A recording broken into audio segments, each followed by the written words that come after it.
Vous êtes sur la panafricaine du sport et de la culture. Bonjour à tous, merci d'être avec nous, le journal de la CAN. Tout de suite, on s'intéresse aux déclarations des acteurs de cette compétition.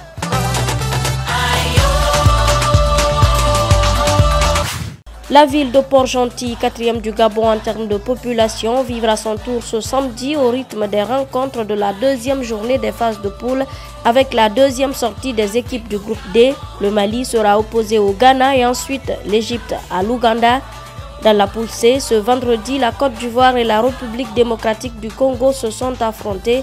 Une rencontre soldée par un match nul, 2 buts partout. Les éléphants, menés à la pause 2-1, ont réussi à revenir au score en deuxième période. Une partie qu'ils ont dominée sans pour autant pouvoir remporter. À cette allure, beaucoup se demandent si le tenant du titre verra les quarts de finale cette année. Eh bien, Serge Aurier rassure. Voilà, le résultat il est là, on est bien revenu dans ce match. On a eu des occasions, on aurait pu tuer le match à la fin. Mais bon, voilà, on a une belle position aujourd'hui. Et puis, je tiens à rassurer tout le monde de ne pas s'inquiéter. Je pense qu'en 2015, on a commencé comme ça. On a fini champion. J'espère qu'on suivra le même chemin. La République démocratique du Congo avait pourtant bien débuté la partie en mettant 2 buts en moins de 45 minutes.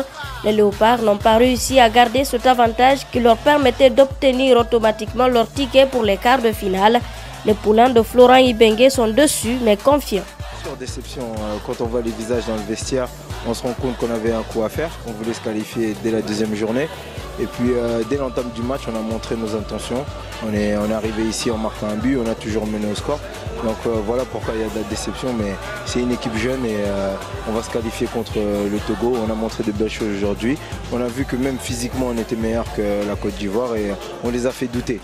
Juste après cette rencontre, c'est le Togo qui a défié le Maroc au stade d'Oyem. Une partie remportée par les Lions de l'Atlas sur le score de 3-1. Le Togo perd la rencontre après une belle entame puisque les éperviers avaient réussi à ouvrir le score à la 5e minute. Les éperviers ne désarment pas, ils comptent obtenir leur ticket contre la République démocratique du Congo au prochain match. Dans ce match, c'était aussi l'élève qui défiait le maître, Hervé Renard, qui a été adjoint pendant plus de 5 ans de Claude Leroy, a remporté ce duel. Bien avant la partie, les deux hommes avaient décidé de mettre leur amitié de côté. Concernant le match contre le Togo, c'est un match comme tous les autres. Même quand vous êtes amis, très amis, il n'y a pas de cadeau. Il faut ranger ses sentiments dans un tiroir. Et puis de toute façon, le plus important c'est le Maroc. Donc le Maroc se qualifie. C'est un match compliqué, affectivement, psychologiquement. Jouer contre le Maroc, dirigé par Hervé, je remercie Jean mon adjoint, vous savez quel niveau d'estime je situe. Et voilà, on est 2 compétiteurs, 2 gagneurs, 2 mecs qui essaient d'amener leurs équipes comme des morts de faim, donc il n'y aura pas de cadeau. La CAN, c'est sur les pelouses, mais aussi en dehors. Tout de suite, vos insolites.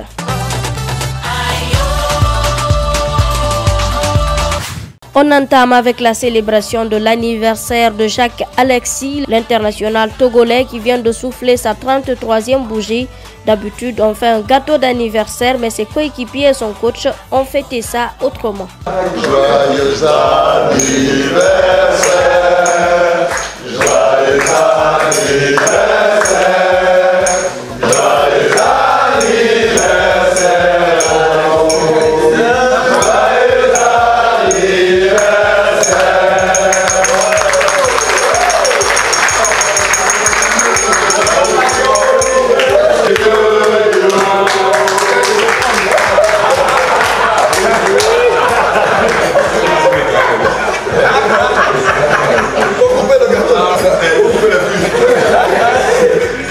Merci à invité gâté les gars. Ça me touche du fond du cœur.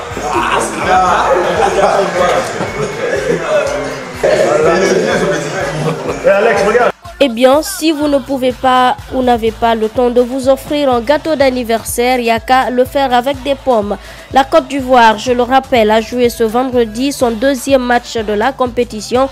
Les éléphants ont une fois encore fait match nul et pourtant les supporters avaient répondu présent lors de la dernière séance d'entraînement, histoire de pousser cette formation à la victoire.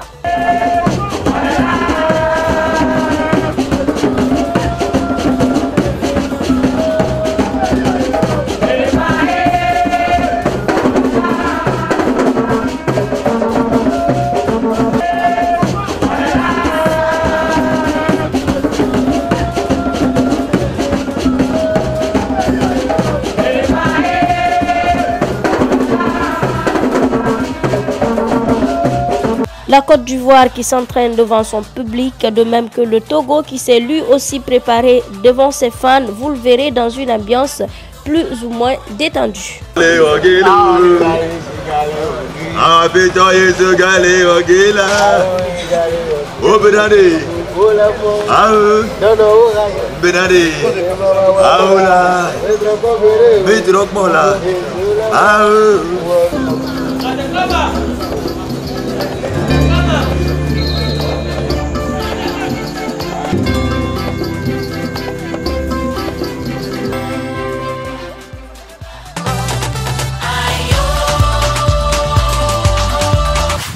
Beaucoup de réactions sur les réseaux sociaux ce vendredi également. Ce tweet de Tido Adoku qui croit encore à la qualification du Togo malgré sa défaite 3-1.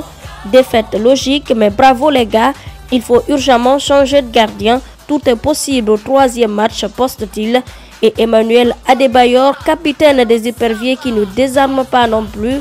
On avance avec de la confiance et la prière, a écrit l'international togolais sur son compte Facebook dès après la rencontre. Et cet autre internaute qui félicite Hervé Renard, l'élève a battu son maître ce soir.